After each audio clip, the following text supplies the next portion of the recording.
कैलास सोनवणे आपले हार्दिक स्वागत करतो। सुरुवातीला पाहूया 24 तासातील ताज्या घडामोडी। जिल्हा परिषदेतील अपहार प्रकरणी भास्कर वाघ सकाराम वसावे यांना सक्त मजुरीची शिक्षा। भाजप उमेदवाराच्या प्रचाराच्या नियोजनासाठी व्यापाऱ्यांची बैठक संपन्न। राष्ट्रवादी काँग्रेस पक्षाची ग्रामीण कार्यकर्त्यांची आढावा बैठक संपन्न। नामदार अनिल पाटील यांच्यावर पत्रकारांतर्फे विविध प्रश्नांचा भडीमार। आणि महेंद्र सामुद्रे यांचा सेवापूर्ती सोहळा संपन्न। आता बातमीपत्र विस्ताराने। धुळे जिल्हा परिषद अपहार प्रकरणी 33 वर्षानंतर मुख्य आरोपी भास्कर वाघ व सकाराम वसावे या दोघांना न्यायालयाने सक्त मजुरीची शिक्षा दिली असून 7 आरोपींची निर्दोष मुक्तता केली असल्याची माहिती ॲडव्होकेट संभाजीराव देवकर यांनी दिली। धुळे जिल्हा परिषद अपहार प्रकरणी मुख्य आरोपी भास्कर शंकर वाघ व सकाराम रावजी वसावे या दोघांना न्यायालयाने सक्त मजुरीची शिक्षा सुनावली असून 7 आरोपींना निर्दोष सोडले आहे, अशी माहिती ॲडव्होकेट संभाजीराव देवकर यांनी दिली। या प्रकरणातील 26 पैकी 17 आरोपी मयत झाले आहेत। धुळे जिल्हा परिषदेत 30 डिसेंबर 1988 ते 25 सप्टेंबर 1989 या कालावधीत भास्कर शंकर वाघ, बिकन ज्योतिराम बोरसे, रामचंद्र देवचंद माळी, धन्नालाल पन्नालाल मोरे, सकाराम रावजी वसावे, अशोक भिका पवार, मेहबूब का मेहताब का पठाण व रमेश हरी विंचू यांनी संगनमताने कट रचून धुळे जिल्हा मध्यवर्ती सहकारी बँक गरुडबाग शाखा धुळे येथील बचत खाते क्रमांक 10-961 या खात्यामध्ये जिल्हा परिषद लघुसिंचन विभागातील धनादेशाद्वारे 47 लाखांचा अपहार केल्याप्रकरणी गुन्हा दाखल होऊन न्यायालयात हा खटला सुरू होता। कायद्याने आर्थिक व्यवहार तपासणे ही सकाराम वसावे यांची जबाबदारी असताना त्यांनी भास्कर वाघ यांच्या कटात सहभागी होऊन chequebook, draft, register, dB bill गेले अथवा नाही याची तपासणी केली नाही। ग्रामीण पाणी पुरवठा योजना, 2 कोटी योजना, रोजगार हमी योजना व अवर्षण प्रवण विकास कार्यक्रम यास योजनांची रकमांचे अपहार झालेला आहे। लघु सिंचन विभागाची बिले तत्काळ छाननी न करता मंजूर केले, त्यावेळी कुठेही नियम पाळण्यात आला नाही। धुळे जिल्हा मध्यवर्ती सहकारी बँक गरुडबाग शाखा धुळे येथे ठेवल्यानंतर विशिष्ट रक्कम व नमूद केलेल्या बँकेच्या शाखेत त्यांच्या वैयक्तिक खात्यावर जमा करण्यात आली। संगनमताने अपहाराची रक्कम मिळवली व आरोपी भास्कर वाघ यास अपहारास मदत केल्याचा आरोप त्यांच्यावर आहे। सर्व आरोपींविरुद्ध भादवी कलम 409, 467, 471, 477 अ स वाचून 120 ब त्याचप्रमाणे लाचलुचपत प्रतिबंधक कायदा 13(1) क प्रमाणे आरोपी निश्चित करण्यात आले। जगन्नाथ पवार व दिगंबर बोरोले यांच्यावर भादवी कलम 411, 414 व 109 प्रमाणे आरोप निश्चित करण्यात आले होते। या खटल्याचे कामकाज मागील 33 वर्षापासून सांभाळत असून न्यायमूर्ती खाजासाहेब यांच्यासमोर प्रभावी युक्तिवाद केला। 13 साक्षीदारांनी साक्ष तपासण्यात आली। न्यायमूर्ती खाजासाहेब यांनी बाजू ऐकून भास्कर शंकर वाघ यांना भादवी कलम 120 ब अन्वये 4 वर्ष सक्त मजुरी व 5,000 रुपयांचा दंड व दंड न भरल्यास साधी कैद, भादवी कलम 409 प्रमाणे 7 वर्ष सक्त मजुरीची शिक्षा व 1 लाख रुपये दंड, भादवी कलम 467 नुसार 5 वर्ष सक्त मजुरीची शिक्षा, 10,000 रुपये दंड, भादवी कलम 471 नुसार 7 वर्ष सक्त मजुरी व 25,000 रुपये दंड तसेच लाचलुचपत प्रतिबंधक कायदा 13(1) क स वाचून 2 नुसार शिक्षा सुनावण्यात आली। यात जगन्नाथ बाबूराव पवार, अशोक भिका पवार, गुलफाम उर्फ गुफरान मुन्नीम शेख, रामदास किसन रायजादे, कृष्णालाल शंकर शहा, शिवकुमार रामदेव जोशी, चंद्रकांत सोमा महाले यांना निर्दोष सोडण्यात आले, अशी माहिती ॲडव्होकेट संभाजीराव देवकर यांनी दिली। याच्यात विशेष सरकारी वकील म्हणून भास्कर वाघाच्या केसेसमध्ये कामकाज बघतोय। हे 1990 साली उघडकीस आलं अपहार कांड, शासकीय रकमेचा त्यांनी अपहार केला म्हणून। याच्यामध्ये मुख्य आरोपी भास्कर शंकर वाघ, सकाराम रावजी वसावे आणि कार्यकारी अभियंता जे कोणी होते, एक धन्नालाल मोरे होते आणि पी.जे. बोरसे होते। आता काल जो गुन्हा झाला 891 सिद्ध, त्याच्यात भास्कर वाघ आणि सकाराम वसावे यांना पूर्ण कोर्टाने दोषी धरलं आणि 7 वर्ष सक्त मजुरीची शिक्षा आणि 1 लाख रुपये दंड, बाकी इतर गुन्ह्याखाली 25,000 रुपये दंड दिल्या, 1 महिन्याची साधी कैद आणि 1 लाख जे दंड केला त्याला दंड न दिल्या 1 वर्षाची साधी कैद अशी शिक्षा सुरू। या केसेसमध्ये आत्तापर्यंत या आरोपींना, दोन्ही आरोपींना भास्कर वाघ आणि सकाराम वसावे यांच्यावर अपसंपदाच्याही केसेस दाखल झाल्या होत्या। म्हणजे त्यांनी उत्पन्नापेक्षा जास्त मालमत्ता मिळवली होती त्यामुळे, आणि त्याच्याबरोबर त्यांची पत्नी भास्कर वाघाची पत्नी मंगला भास्कर वाघ आणि या सकाराम वसावेची पत्नी इंदुबाई सकाराम वसावे या चौघांना जन्मठेपी 7-7, 10-10 वर्ष शिक्षा। भास्कर वाघाला तर या प्रकरणामध्ये आतापर्यंत 122 वर्ष शिक्षा झाली आणि कालचं जर 7 वर्ष झाले तर 129 वर्ष त्यांना शिक्षा झाली आणि त्याची मालमत्ता सरकार जमा करण्यासाठी भास्कर वाघाची स्पेशली महाराष्ट्र शासनाच्या गृह विभागाने जिल्हाधिकारी धुळे यांना आदेश केला आहे. प्रभाम बंगला वगैरे त्याची शेती जमिनी वगैरे जी काही मिळवली गुन्ह्यातून ती सर्व सरकार जमा करेल. परंतु आता निवडणूक लागल्यामुळे त्या गोष्टीला थोडीशी विश्रांती मिळाली आहे. निवडणूक अशा पद्धतीचं हे प्रकरण म्हणजे एक विशेष प्रकरण आहे या धुळे जिल्ह्यातून. जवळजवळ आत्तापर्यंत 30 ते 40 लोकांना शिक्षा झालेल्या आहेत. याच्यामध्ये अतिरिक्त जिल्हाधिकारी आहेत, बँकेचे अधिकारी आहेत, कॅफो आहेत, जे कॅफो अकाउंट ऑफिसर ते बघायचे जिल्हा परिषद, अशा सगळ्या आरोपींना आतापर्यंत शिक्षा झालेली आहे. फक्त आतापर्यंत एकच केस फक्त निर्दोष सुटलेली आहे. जवळजवळ 100% याच्यामध्ये कन्व्हिक्शन झाले. त्याच्याही ऑफिसरांना सुद्धा शिक्षा झाली अपसंपदाच्या केस.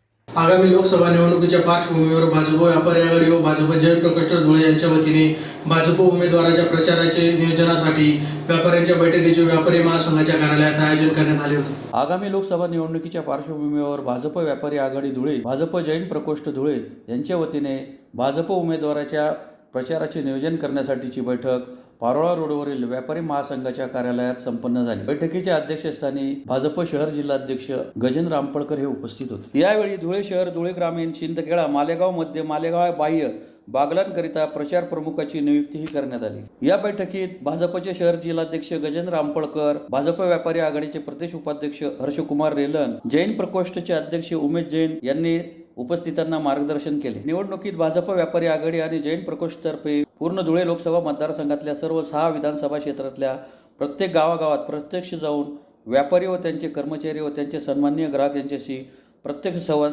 साधणार असल्याची माहितीही देण्यात आली. याप्रसंगी भाजप व्यापारी आघाडीचे प्रदेश अध्यक्ष वीरेंद्र कुकरेजा, प्रदेश संयोजक नितीन पोफले, उत्तर महाराष्ट्र प्रमुख दत्तराज छाजेड, भाजप शहर जिल्हाध्यक्ष गजेंद्र आंपळकर यांच्यासह व्यापारी वर्ग मोठ्या संख्येने उपस्थित होते. आयकर अधिनियम 43BH हा एक कायदा जे भारत सरकारने केलेला आहे त्याबद्दल आमच्या भारतीय जनता पार्टीचे महाराष्ट्र प्रदेश अध्यक्ष माननीय वीरेंद्रजी कुकरेजा यांनी एक जनजागृती व्यापारी समाजात व्हावी आणि संभ्रम जो सर्वांमध्ये झालेला आहे की कायदा कोणाला लागू आहे, कोणाला लागू नाही आहे, त्याची लिमिट काय आहे, त्याची दंडाची रक्कम फार मोठी आहे, कोणाला अनायास भुर्दंड पडू नये म्हणून आपण आज माननीय वीरेंद्रजी कुकरेजा यांच्या मार्गदर्शनानुसार आणि आमच्या भारतीय जनता पार्टी धुळे जिल्हाध्यक्ष माननीय गजेंद्रजी आंपळकर यांच्या सहकार्याने आज व्यापारी मेळावा भारतीय जनता पार्टी व्यापारी आघाडीतर्फे घेण्यात आला. सदर मेळाव्यास जवळजवळ 200 व्यापारी उपस्थित होते. धुळे शहराचे प्रख्यात CA माननीय GB मोदी सर यांनी या कायद्याबद्दल विस्तृत विवेचन केलं. प्रत्येकाचे शंकाचे समाधान झाले. कोणाला कायदा लागू आहे आणि कोणाला नाही याची स्पष्टता सर्व व्यापारी समाजामध्ये आज करण्यात आली. व्यापाऱ्यांना हा कायदा फार सोप्या भाषेत त्यांनी समजावून सांगितला आणि या कायद्याबाबतची पूर्ण स्पष्टता व्यापाऱ्यांमध्ये आल्याबद्दल व्यापाऱ्यांनी समाधान व्यक्त केलं. आगामी लोकसभा निवडणुकीच्या पार्श्वभूमीवर राष्ट्रवादी काँग्रेस पक्षाच्या धुळे ग्रामीणच्या कार्यकर्त्यांची आढावा बैठक मंत्री अनिल पाटील यांच्या प्रमुख उपस्थितीत केशरानंद गार्डन येथे संपन्न झाली. लोकसभा निवडणुकीच्या पार्श्वभूमीवर राष्ट्रवादी काँग्रेस पार्टी अजित पवार गटाची ग्रामीणची आढावा बैठक धुळे शहरातील नगावबारी जवळील केशरानंद गार्डन येथे मंत्री अनिल पाटील यांच्या प्रमुख उपस्थितीत रविवारी संपन्न झाली. यावेळी राष्ट्रवादी काँग्रेसच्या अनेक पदाधिकाऱ्यांनी मनोगते व्यक्त केली. तसेच धुळे लोकसभा मतदारसंघातील उमेदवारांना प्रचंड मताने विजयी करण्याचे आवाहन करीत पंतप्रधान नरेंद्र मोदी यांना तिसऱ्यांदा पंतप्रधान बनवावे यासाठी सगळ्यांनी एकजुटीने काम करण्याचे आवाहन करण्यात आले. या प्रसंगी नामदार अनिल पाटील, जिल्हाध्यक्ष सुरेश सोनवणे, ज्ञानेश्वर भांबरे, डॉक्टर रवींद्र देशमुख, राजेश बागुल, महानगर प्रमुख कैलास चौधरी, महिला जिल्हाध्यक्षा पूजा खडसे, महिला महानगराध्यक्ष जया साळुंके, युवक जिल्हाध्यक्ष सुमित पवार, युवक महानगर अध्यक्ष कुणाल पवार, नजीम शेख, निखिल पाटील, ताहिर बेग मिर्झा, आशिष ऐरे, बाळकृष्ण पाटील, दीपक जगताप, विजय भांबरे, कमलाकर वारी, ईश्वर माळी आदी उपस्थित होते. त्याची धुळेची जागा असेल, नंदुरबारची जागा असेल, जळगावची जागा असेल, रावेरची जागा असेल, त्याच्यामध्ये महायुतीचा उमेदवार जर का विजयी झाला तर त्या उमेदवाराने हे म्हटलं पाहिजे की राष्ट्रवादी काँग्रेस पक्षाचे कार्यकर्ते, तळागाळातले कार्यकर्ते अतिशय मेहनत घेऊन आमच्या महायुतीच्या उमेदवाराला निवडून येण्याकरता ते सहभागी होते. राष्ट्रवादी काँग्रेस पक्षाचे कार्यकर्ते इमानदारीने बूथच्या पेटीपर्यंत जोपर्यंत तिथं कुलूप लागत नाही तोपर्यंत काम करत होते. हे ज्यावेळेला उमेदवाराच्या लक्षात येतं त्यावेळेला खऱ्या अर्थाने वरच्या स्तरावरती चर्चा होत असताना कोणत्या पक्षाचं आपल्याला किती पाठबळ मिळालं, कोणत्या पक्षाची ताकद खऱ्या अर्थाने महायुतीच्या मागे उभी राहिली, हे ज्या वेळेला चर्चेला जातं त्यावेळेला धुळ्याचं नाव जर का कुठे कमी दिसलं तर येणाऱ्या काळामध्ये आपल्याकडे कुठेतरी वक्रदृष्टी तयार होते. म्हणून माझी हात जोडून सगळ्यांना विनंती असणार ही सुवर्ण संधी. या सुवर्ण संधीमध्ये आपल्या डोक्यामध्ये जे किडे सुरुवातीला बोललो, आपल्या डोक्यामध्ये जर का किडे घुसलं असेल की आयुष्यभर आपल्याला फक्त जोड्या उचलावा लागेल, तर हे पहिलं काढा. आपलं संघटन वाढवा, आपली ताकद वाढवा, आपले कार्यकर्ते तयार करा, गावागावापर्यंत बूथ रचना लावा. कोणत्या वेळी कोणतं तुम्हाला त्या ठिकाणी पेपर येईल आणि सांगेल किंवा तुम्हाला ही निवडणूक लढवायची हे आज सांगता येणार नाही. म्हणून आपली तयारी ही पक्षाच्या दृष्टिकोनातून संघटनात्मक कशी तयार झाली पाहिजे. बऱ्याचदा अशी व्यासपीठावर चर्चा करताना, बाहेर चर्चा करताना आपलं संघटनात्मक काम चालू नाही. कोण करेल? मी बोललो सुरुवातीला अमेरिकेहून कोणताच कार्यकर्ता येणार नाही.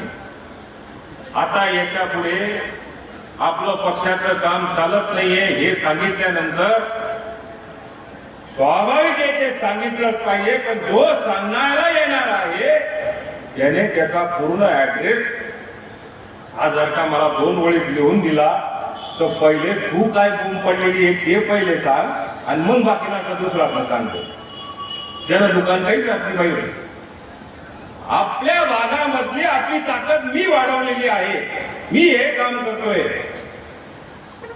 मी ते काम करतोय हे सांगितल्यानंतरच त्याला दुसऱ्याकडे बोट टाकायचा अधिकार असेल अशी माझी नम्र विनंती आहे. धुळे शहरात राष्ट्रवादी काँग्रेस पक्षाच्या आढावा बैठकीसाठी आलेल्या मंत्री अनिल पाटील यांच्यावर पत्रकारांतर्फे 70,000 कोटींच्या घोटाळ्यासह विविध प्रश्नांची सरबत्ती करण्यात आली. राष्ट्रवादी काँग्रेस अजित पवार गटाची ग्रामीणच्या कार्यकर्त्यांच्या बैठकीसाठी धुळे येथे मंत्री अनिल पाटील आले असता पत्रकारांनी त्यांच्यावर विविध प्रश्नांचा भडीमार केला. अजित पवार यांच्या 70,000 कोटींच्या सिंचन घोटाळ्यावरही त्यांना प्रश्न विचारले असता त्यांनी सांगितले की त्यांनी त्यावेळी नरेंद्र मोदी साहेबांना कोणी कोणी विरोध केला. तो 7,000 करोड रुपये आरोप आहे कदाचित पत्रकार बंधूंनो तुम्हाला माहिती नसेल, तो 70,000 करोडचा होता. ज्या विभागाचा 10,000 कोटी रुपये एका वर्षाचं बजेट असतं त्याच विभागामध्ये 70,000 कोटीचा घोटाळा दाखवणारे किती विद्वान असतील. साहेबांनी जरी तो आरोप केलेला असेल हे त्यांच्या लक्षात आलं की याच्या पुढे हे असल्या प्रकारचे आरोप आपण करू नये. त्यांना ते नंतर लक्षात आलं असेल की अशा प्रकारचा आरोप करून सिद्ध करू शकत नाही, तो भ्रष्टाचार नव्हता. त्याच्यामुळेच आज पवार कुटुंबांमध्येच इतर लोकांना या भ्रष्टाचाराचा आरोप करण्याची आठवण सातत्याने आता यायला लागली. महायुतीच्या उमेदवाराला या ठिकाणी विजयी करा हेच या ठिकाणी मी बोलण्याचा त्या ठिकाणी प्रयत्न केलेला आहे. महाविकास आघाडीच्या उमेदवार जर का या ठिकाणी डिक्लेअरच झाला नाही तर त्या बाबतीमध्ये इथं कोणत्या उमेदवाराला विजयी करा बोलू मी लक्षात आलं नसेल. पण मी ज्यावेळी या ठिकाणी या व्यासपीठावर आलो असेल तर महाविकास आघाडीचा उमेदवार पाडण्याकरताच आलेलो आहे. हे काही मी ऐकलं नाही आणि तो त्या पक्षाचा अधिकार असतो. कोणत्या पक्षाने कोणत्या ज्याला जागा मिळाल्यानंतर कोणत्या उमेदवाराला त्यांनी ठेवावं कोणाला बदलावं हा त्यांचा अधिकार आहे.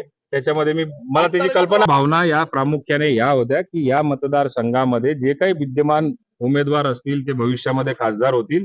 त्यांनी राष्ट्रवादी काँग्रेस पक्षाला सुद्धा विश्वासात घेतलं पाहिजे आणि राष्ट्रवादी काँग्रेस पक्षाला विश्वासात घेऊनच महायुतीच्या प्रत्येक घटकाला सुद्धा त्यांनी विश्वासात घेतलं पाहिजे. ही प्रामुख्याने प्रत्येक कार्यकर्त्याची अपेक्षा होती. येणाऱ्या काळामध्ये आमच्या ज्या निवडणुका येतील त्यामध्ये जो कोण निवडून येणारा खासदार असेल त्या खासदाराने आमच्या पाठीशी उभं राहिलं पाहिजे. आम्हाला छोट्या निवडणुका जर का असतील, विधानसभेच्या असतील किंवा नगरपालिकेच्या असतील, महापालिकेच्या असतील, जिल्हा परिषदेच्या असतील, त्या सर्व निवडणुकीमध्ये महायुती म्हणून त्यांनी त्या ठिकाणी आमच्या पाठीशी उभं राहिलं पाहिजे. आमच्या पक्षामध्ये आज जी काही या ठिकाणी चर्चा झाली त्या चर्चेमध्ये काही पदाधिकाऱ्यांना असा एक गैरसमज झाला की ही शहराची मिटिंग होती, तर आम्हाला त्या ठिकाणी बोलवलं का गेलं नाही, तर शहराची मिटिंग ही वेगळी होणार आहे आणि ग्रामीणची मिटिंग आज या ठिकाणी पार पडली. प्रदीर्घ सेवेतून धुळे पंचायत समितीच्या शिक्षण विभागातून निवृत्त होणाऱ्या महेंद्र सामुद्रे यांचा सेवाकृती सोहळा गोंदूर रोडवरील शिवरत्न लॉज व मॅरेज हॉल येथे रविवारी संपन्न झाला. धुळे पंचायत समितीच्या शिक्षण विभागातून निवृत्त झाल्याबद्दल महेंद्र विठ्ठल सामुद्रे यांचा सत्कार समारंभाचा कार्यक्रम गोंदूर रोडवरील शिवरत्न लॉन्स व मॅरेज हॉल येथे रविवारी संपन्न झाला. महेंद्र सामुद्रे हे आपल्या प्रदीर्घ सेवेतून रविवार दिनांक 31 मार्च रोजी निवृत्त होत असल्याने त्यांचा मान्यवरांच्या हस्ते सपत्नीक सत्कार करून पुढील वाटचालीस शुभेच्छा देण्यात आल्या. यावेळी सामुद्रे परिवारावर प्रेम करणारे अनेक जण उपस्थित होते. आम्ही शिक्षण विभाग पंचायत समिती धुळे येथून मी सेवानिवृत्त होत आहे. माझी एकंदरीत सर्व्हिस 33 वर्षात झाली असून या सर्व्हिसमध्ये अनेक प्रकारच्या अडचणी पण आल्या. ज्यावेळेस मी अनुकंप तत्वावर लागलो, ज्यावेळेस वडिलांच्या जागेवर ज्यावेळेस मला नेमणूक करायची होती, त्यावेळेस प्रशासनाचं कुठल्याही प्रकारचं ज्ञान नसल्यामुळे मला प्रशासनामध्ये खूप काही अडचणी निर्माण झाल्या आणि या अडचणी पुढच्या लोकांना येऊ नये म्हणून मी सातत्याने महाराष्ट्र राज्य जिल्हा परिषद कर्मचारी युनियनचे उपाध्यक्ष या नात्याने जेवढेही अनुकंपामध्ये लागणारे त्यांना अडचणी भासतील या लोकांना मी गाईडलाईन्स देत होतो आणि त्या गाईडलाईन्स देऊन मी प्रत्येक कर्मचाऱ्यांना न्याय देण्याचा प्रयत्न केला. आणि जेवढेही खेड्यापाड्यातील असो, गावकुशातील असो, कुठलाही कर्मचारी जरी माझ्याविषयी त्याचा विषय नसेल तरीसुद्धा मी तो विषय हँडल करून त्याला न्याय देण्याचा प्रयत्न केलेला आहे. माझी सर्व्हिस ही जरी सरकारी होती तरीसुद्धा मी सामाजिक बाण ठेवून सामाजिकदृष्ट्या प्रत्येक येणाऱ्या खेड्यापाड्याच्या लोकांना त्या जिल्हा परिषदेत देणाऱ्या ज्या स्कीम असतात, तर ती काही मशीनची असो, कृषीची असो, समाज कल्याणची असो, महिला बालकल्याणची असो, या प्रत्येक गोष्टी त्यांना समजावून सांगून त्यांना फायदा कसा पोहोचेल या पद्धतीचा उद्देश मी आज आहे. माझ्या रिटायरमेंटपर्यंत मी या दृष्टीकोनातून आज माझं जीवन जगलेलो आहे. या यातना मला भोगाव्या लागल्या सर्व्हिस लागण्याच्या अगोदर, त्या कोणाला भोगावा लागावं नाही म्हणून मी येणारा काही कर्मचारी असेल अनुकंपनी तत्वावर. पुन्हा एक नजर ठळक घडामोडींवर. जिल्हा परिषदेतील अपहार प्रकरणी भास्कर वाघ व सकाराम वसावे यांना सक्त मजुरीची शिक्षा. भाजप उमेदवाराच्या प्रचाराच्या नियोजनासाठी व्यापाऱ्यांची बैठक संपन्न. राष्ट्रवादी काँग्रेस पक्षाची ग्रामीण कार्यकर्त्यांची आढावा बैठक संपन्न. नामदार अनिल पाटील यांच्यावर पत्रकारांतर्फे विविध प्रश्नांचा भडीमार. आणि महेंद्र सामुद्रे यांचा सेवापूर्ती सोहळा संपन्न. याचबरोबर श्रीराम टाइम न्यूजचे बातमीपत्र संपले. दिवसभरातील ताज्या घडामोडींसाठी पाहत राहा श्रीराम टाइम न्यूज. भेटूया पुढील प्रसारणात. तोपर्यंत नमस्कार.